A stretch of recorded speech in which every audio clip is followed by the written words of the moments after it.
As we prepare for the Easter season, I chose a passage today where the resurrection is discussed. Easter is known as the Resurrection Day, and so let's look at Luke chapter 20, beginning at verse 27. Luke chapter 20, verse 27. Some of the Sadducees, who say that there is no resurrection, came to Jesus with a question. "Teacher," they said, "Moses wrote for us that if a man's brother dies and leaves a wife but no children, the man must marry the widow and have children for his brother. Now there were 7 brothers. The first one married a woman and died childless. The second and then the third married her, and in the same way all 7 died, leaving no children. And finally the woman died too. Now then, at the resurrection, whose wife will she be? Since all 7 of her were married to her." And then Jesus replied, "The people of this age marry and are given in marriage. But those who are considered worthy of taking part in that age and in the resurrection from the dead will neither marry nor be given in marriage. And they can no longer die, for they will be like the angels. They are God's children, since they are children of the resurrection. But in the account of the bush, even Moses showed that the dead rise, for he calls the Lord the God of Abraham, the God of Isaac, and the God of Jacob. He is not the God of the dead, but of the living, for to him all are alive." Some of the teachers of the law responded, "Well said, teacher," and no one dared to ask him any more questions. The resurrection is something that you and I have heard about nearly all of our life. But in Jesus' day, not everybody believed in it, and not everybody understood it and knew if it would really be true or not. But the resurrection is so important to us, and we celebrate Easter to recognize that Jesus Christ has been resurrected from the dead, and he will also resurrect us one day as well. That he was raised to life after dying for us.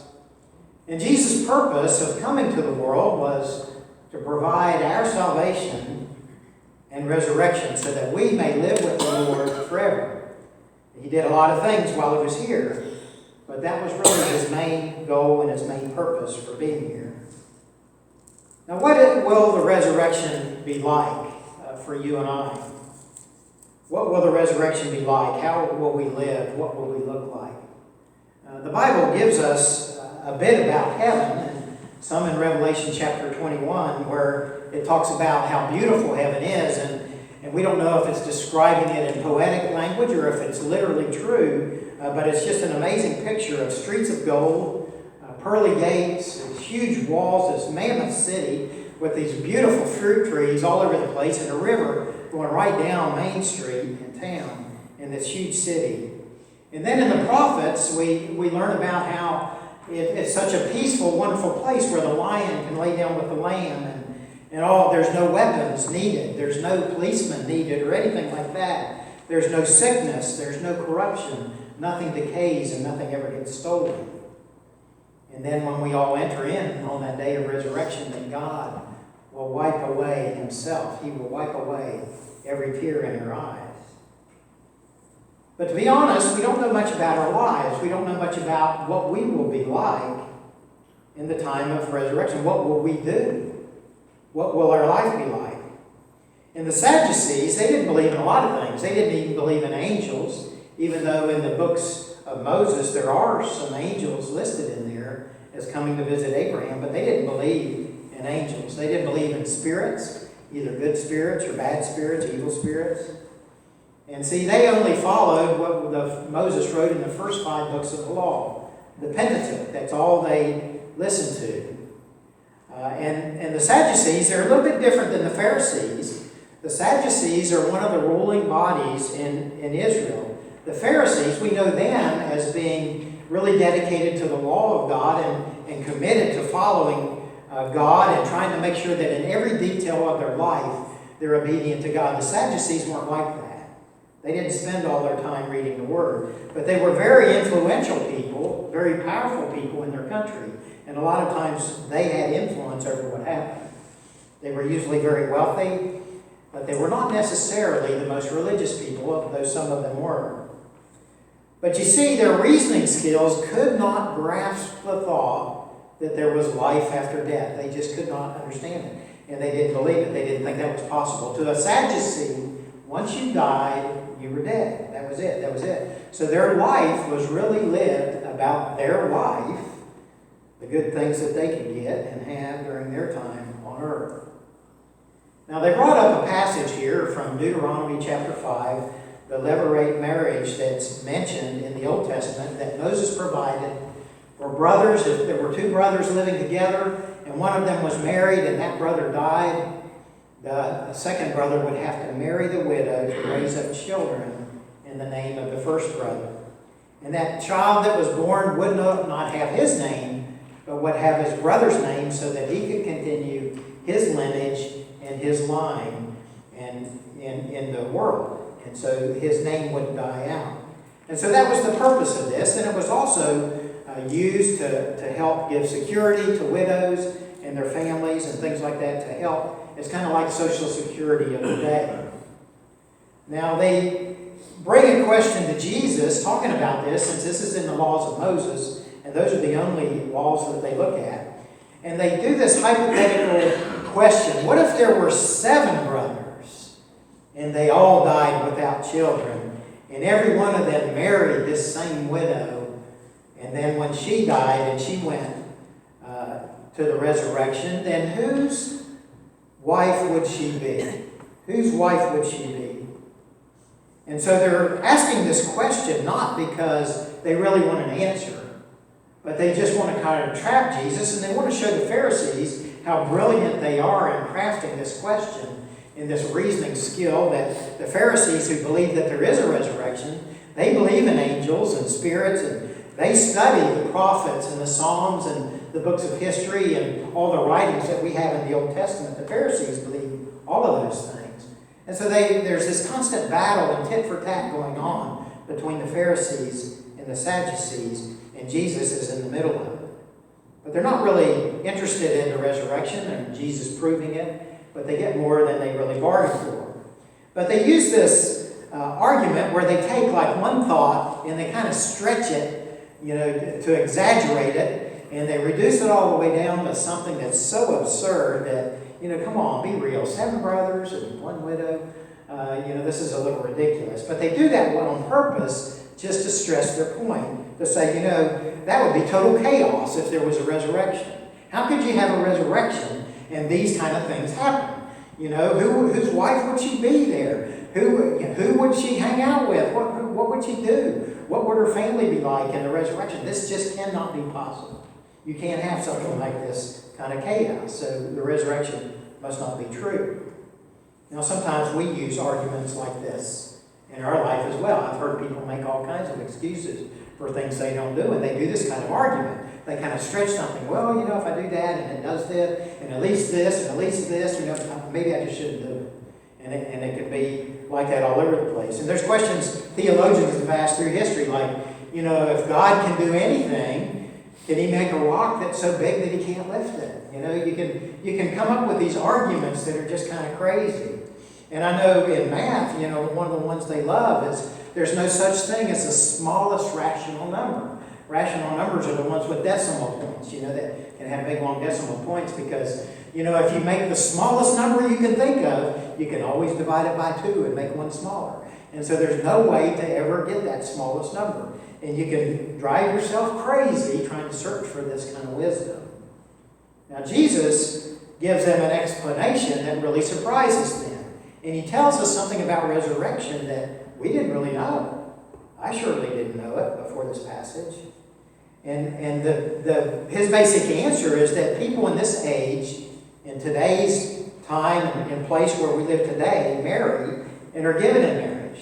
God created us in His image. God created us male and female in His image. And we leave our parents and we cleave to a spouse and we become one flesh. And God has told us to multiply and fill the world. Be fruitful and multiply. And we've done a pretty good job on that. And He told us to have dominion over the animals and over the beasts of all the creeping, crawling things all around the world. That we're supposed to have dominion over all these things. And we've done a pretty good job on that as well.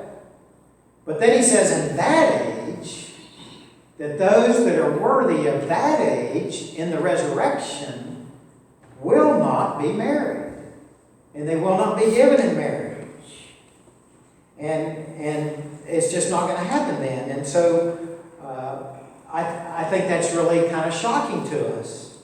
And He says that those that are worthy of taking part in that age, and you kind of wonder, maybe He's thinking maybe the Sadducees, maybe they're not really worthy of the resurrection. They don't believe in it. They don't really follow Jesus. They don't really believe they need to be forgiven. They think they're hot stuff already. And so maybe they aren't worthy or not. But Jesus definitely makes it clear that not everyone gets this resurrection. It's not automatic. Just because He died for us. If we don't accept Him and live for Him, we're not worthy of this resurrection. But He says in the resurrection, people will neither marry or be given in marriage, and they will never die. In other words, we'll be like the angels. We'll be immortal like they are. Now, this story is mentioned in 3 of the Gospels, Matthew, Mark, and Luke.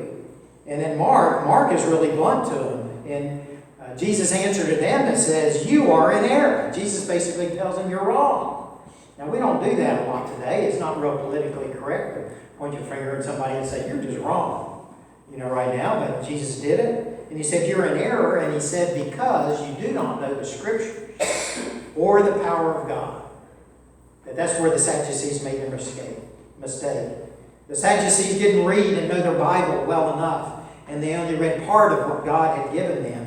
God had inspired many of the prophets and other things like that. But the Sadducees didn't follow any of those teachings. So they didn't know their Bibles, and they didn't understand the Word of God. And they also didn't understand the power of God, that God has no limits for what He can do. That God has no limits for what He can do. Now, verse 35 to me is a hard saying. And it's hard for me to imagine not having marriage in heaven. That's almost unthinkable to me. I happen to like being married. I happen to love my wife. It's a great deal. And I want it to continue. I want it to last forever.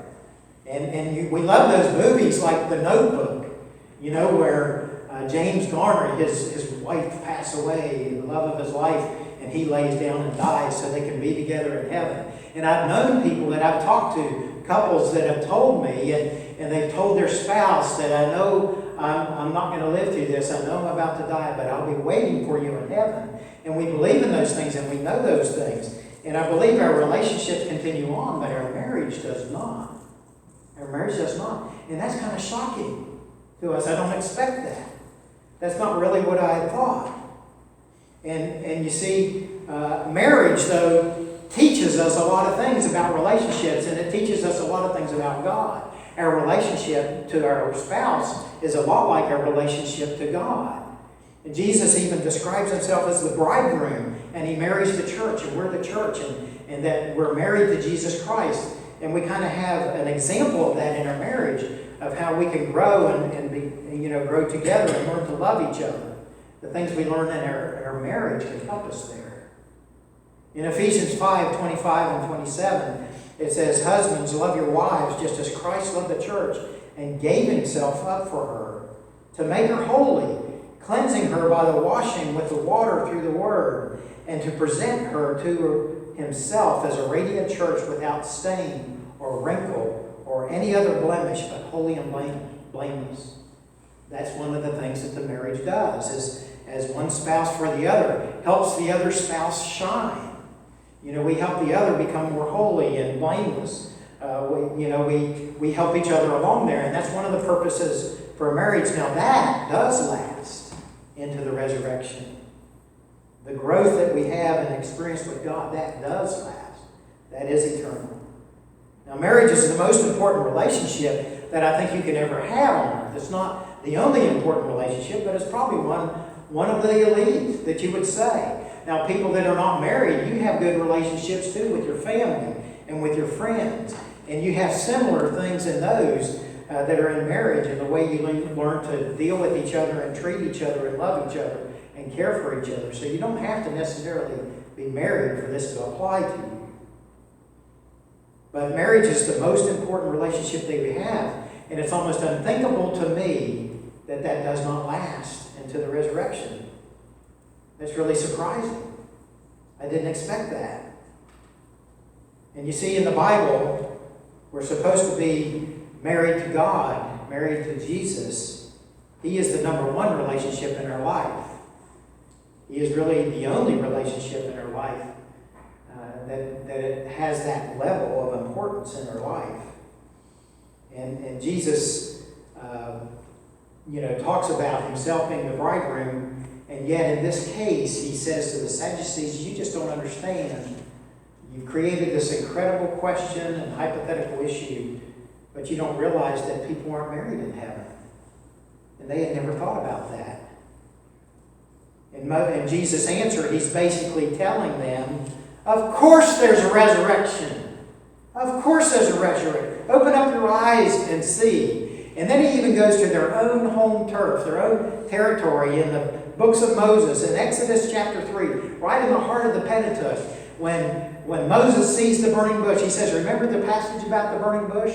See, they didn't have their Bible organized into books and chapters and verses like we do. He couldn't say in Exodus chapter 3, remember this, all those numbering systems came later. But he said, remember the burning bush. And they all knew that story. When Moses saw the burning bush and he turned aside and he ended up on holy ground and God spoke to him. And God said, I am the God of Abraham, the God of Isaac, and the God of Jacob. And in Exodus 3, chapter 6, he also says, I am the God of your father. He made it really personal. And Jesus says he's not the God of the dead, but of the living, for all live to him. And that settled the argument. It really settled the argument. Jesus never really went through there and refuted each step of their argument and their suggestion, their hypothetical question. He just ended the argument right there, didn't he? I mean, and the Pharisees, you can see the other people that are there, the teachers of the law, they were like, well said, Master. We've been wanting to get the Sadducees. They've been wanting to, teach them a lesson, and Jesus did it for them and told them about heaven, what that would be like. And then it says nobody else asked him another question. Nobody else asked him another question. They had more than they could handle with right there. Now, it's an interesting discussion. And I want you to think about Jesus and who he is and where he came from. Jesus came from heaven. Jesus is eternal God. Jesus had talked to Abraham in heaven. Jesus had seen their life after death. He had seen Isaac. He had seen Jacob. They were together. He knew them. He had lived through that. And the Sadducees think that they can prove that there's no resurrection to the fellow that came from heaven and knew all about it. It's kind of ridiculous, isn't it? And I think people today sometimes do this. They approach God with their arguments, with their questions, with their thoughts about how there can't be a God if he let this happen to me. And all these things that we go through. And iterations that we argue about, God must not be good, or he definitely isn't loving if he's allowed our world to become like this. He can't really be very powerful if he's letting all this. And we argue about this, but we don't really know, do we? We don't really know. And we treat God like we're smarter than he is. And we know more than he is. But that's never the case. Because Jesus had already seen it. He knew what the resurrection looks like. And Jesus what he was going to do next, to lay down his life and then be raised again, he was going to experience it for himself. But Jesus had been there. The resurrection was real. And you see, the resurrection gives us hope, because not everything works out well for us in this world. Not everything works out the way we intend or the way we think it should. And all of us kind of have this wondering that goes on inside of us. This cannot be all there is. There must be more than this. Surely there's something better that comes after this life. Now, I know there's some great things in this life and some things I love about what we do and what we're able to do in this world. But we know that it's not all, and we have this kind of longing in our heart. And the resurrection, knowing about the resurrection, Jesus Christ, gives us hope to know that that's for us. We might suffer now, but eternity is real. Abundant life is real. And Jesus is making it for us. That there will be a day of reckoning, and God will set everything right. And there's something better after this life, something absolutely wonderful after this life. And so the resurrection gives us hope. Now in Hebrews chapter 11, and there's one example after another of these giants of faith who lived by faith for God. And in verse 13 it says, all these people were still living by faith when they died. They did not receive the things that were promised. They only saw them and welcomed them from a distance. They really didn't get the promises that they were hoping for. And they admitted that they were aliens and strangers on earth, that this is not their home. They're looking for another home. But people who say such things, they are looking for a country that's not their own. And if they had been thinking of the country they had left, they would have had opportunity to return. Instead, they were longing for a better country, a heavenly one. And therefore God is not ashamed to be called their God, for he has prepared a city for them. See, God has prepared a place for us in the resurrection. Jesus came and died and was raised again. The day of resurrection of Jesus Christ, so that we can be resurrected as well. Now some here today, or maybe some in your family, have had multiple spouses before. You know, maybe it was caused by death, maybe by divorce, or something like that. And so whose spouse will you be in heaven? Whose spouse? Who will you be? Well, heaven was going to be different than we expect. The resurrection is going to be different than we expect, because that marriage relationship does not continue. I wonder if there's other things that you might wonder about that are going to be different in the resurrection than we know about and we think about. And one of them is, what will I look like? What will I look like? I hope I look better. You know, what will I look like? Will I look like an old man, or will I look like a 30-year-old Marine or something like that? And you kind of wonder those things. And I wonder about little babies that pass away, and we believe they're in God's hands and that they receive eternal life because they haven't had a chance to make a decision to accept Jesus Christ as their Savior. Will they continue on as a baby, or will they be an adult? We don't really know. And it's interesting, when people saw the resurrected Jesus, they didn't always recognize him. Mary thought he was the gardener until Jesus said, Mary. Called her by name, and then she bowed down in front and said, Rabbi. She didn't know who he was until she saw him, until he heard the voice. So we might not recognize each other the way we think, and then again, we might. We look kind of like we used to. And Jesus had the ability to just appear and disappear in rooms that were already locked, and we don't know how he did that. You know, we don't know how that worked, and he could eat food, so he wasn't a ghost. And he had a body, and that was real, but it was a whole lot different than ours. And he ate meals with his disciples, and he spent time with them and taught them. What language will we speak in heaven? There's a lot of different people from a lot of different nationalities. How will we understand? Will we all have to go back to school and learn? I don't think so. I don't know how that's going to work. And some of you probably wonder, will I be able to hunt and fish? And you know, to be honest with you, I doubt it. Because if the lion's going to lay down with the lamb, and if there's no weapons, they've all been ground into plowshares, what? I don't know that that's going to happen, and I love to fish. But I'm probably not going to be able to yank something out of that river going down Main Street in heaven. Will I be able to go camping? Or will I be able to play basketball or ski or all these things? Well, we just don't know. But I do know we're not going to just sit on a cloud like they have in the cartoons and play a harp. That's not going to be heaven. And then the other thing that I really believe, that whatever our experience is, it far surpasses what we have here. It is so more enhanced than anything that we have now. We won't miss anything from this world.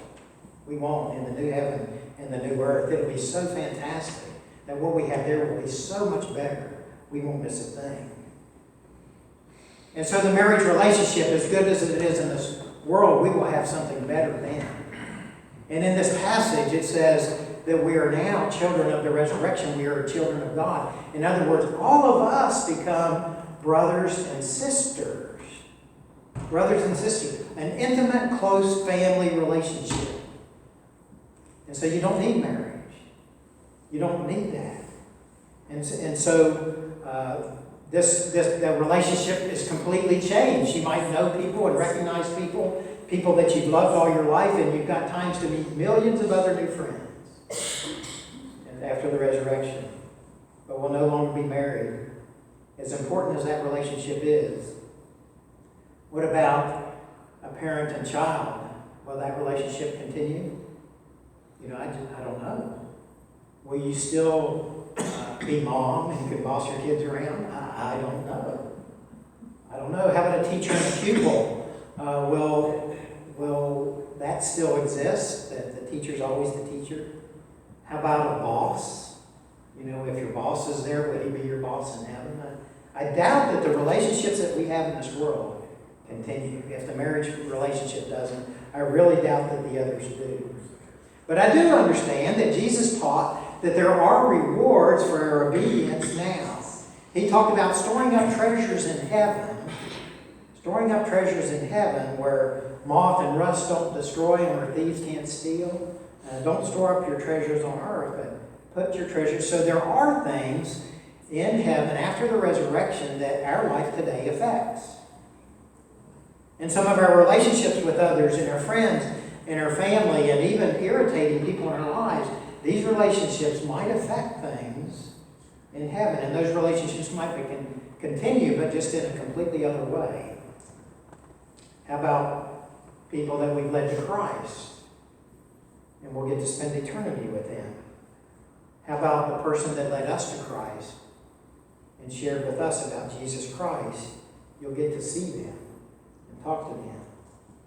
And when we're finally clothed with Christ's righteousness, clothed with his righteousness and his blameless, won't that be wonderful? What will we look like? What will we be like? Now, we spend a lot of effort in this world making things right here, trying to have a good life here. And I think that's really how the Sadducees lived, because that's all they had. But do we prepare for the resurrection? Are we prepared for that? Are you ready? Are you ready for the resurrection? Now, Jesus came to help us now, to heal the sick and to set the prisoners free, to unbind those captive hearts, all those things that he came to do. But he primarily came so that we can receive salvation and have the resurrection ourselves. Are you ready for the resurrection? Jesus, in verse 35, he talked about those that are considered worthy of taking part in the age of the resurrection of the dead. Do you know if you're worthy? Do you know that Jesus Christ has made you worthy? Have you accepted his forgiveness and accept his righteousness? Do you know for sure that you will receive this resurrection for yourself? The simplest verse in the Bible that explains this is John 3:16. For God so loved the world that he gave his one and only Son, that whoever believes in him should not perish, but have eternal life. That's what Jesus did for us, so that we can have eternal life.